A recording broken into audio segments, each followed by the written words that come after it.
during a lunchtime conversation, I was politely reminded what happens when experts come is that everyone listens politely and writes down and then sets the advice on a shelf, because in fact political realities are always stronger than any visionary advice from experts, and we perfectly well recognize that that's true.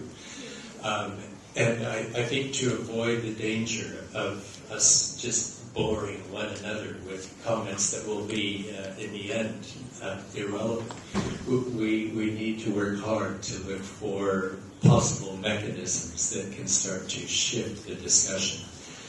I agree with Michelle that what is inspiring to see is that each of the presentations seem to me to be flawless in a way. They're beautiful indications of state-of-the-art perspectives about agriculture, about economic development, about water management.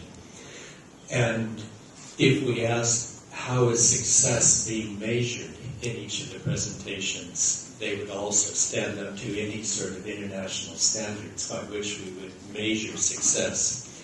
The problem is, it's precisely in the question of how do we measure success that the real challenge it has to be faced. And I think it comes back to linking these issues up to a political challenge.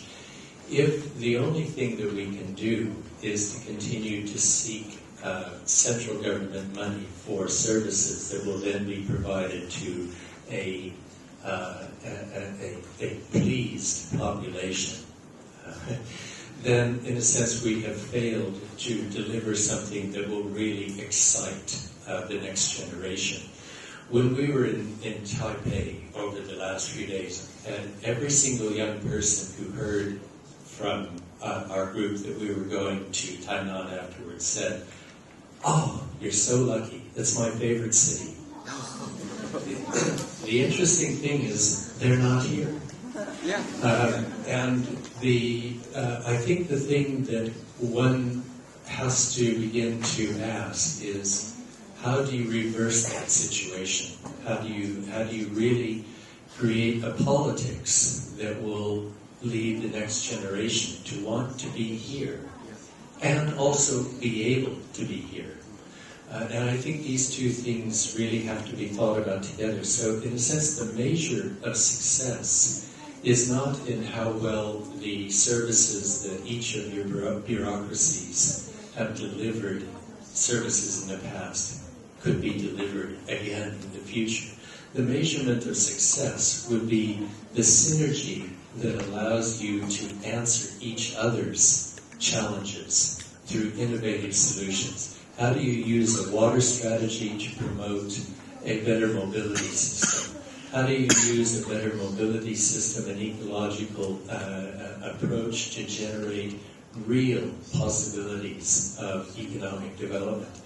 And in none of the presentations was there any indication of how you would use your strategy to answer the challenges faced by another program. So it's a question of how is success being measured within your own departments? Does it really reach out to a broader strategy? And I'd like to point out something that I think is very important about what Michelle suggested. In becoming a metropolitan region, you shift from the luxury of simple service provision according to an image of what the good city is. And you have to become problem solving. You have to become strategic. And it's not simply because you have changed your jurisdictional boundaries. You've changed your jurisdictional boundaries because global conditions have demanded that you look at your territory in a way that forces a strategic engagement with a broader transnational network. And this is what's driving the shift.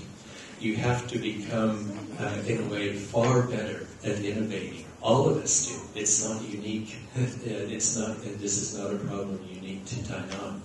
Each of the cities that we work with are discovering they face the same challenge of shifting from an image-based question what is the good city? It's easy to do these PowerPoint presentations, not so hard to deliver, and it's very hard to deliver, in fact, the promises. But in fact, the PowerPoints are easy, but we have to shift away from just the image to a recognition of how we identify problems and how we identify challenges and go about problem solving. And so the focus has to shift to one in which, if we're going to ask a question about sustainability, it's about asking what should we anticipate in the way of risks and challenges if we're successful.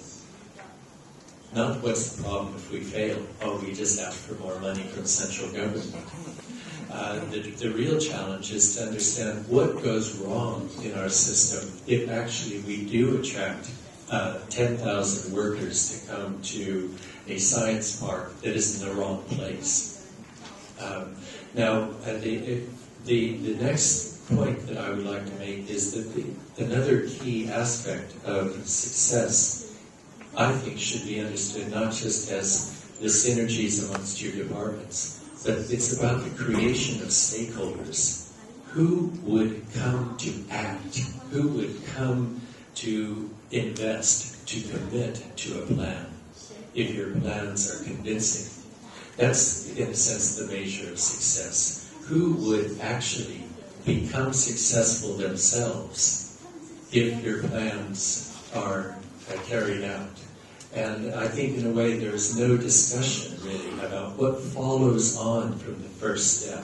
Who you anticipate would be the real stakeholders. These seem to fall outside the presentations. So I would follow Michelle in encouraging you, and I think it's also what Deputy Mayor Lin has been suggesting, to encourage you to shift the nature of the assessment of the challenges to one that is looking outside the boundaries of each of your departments.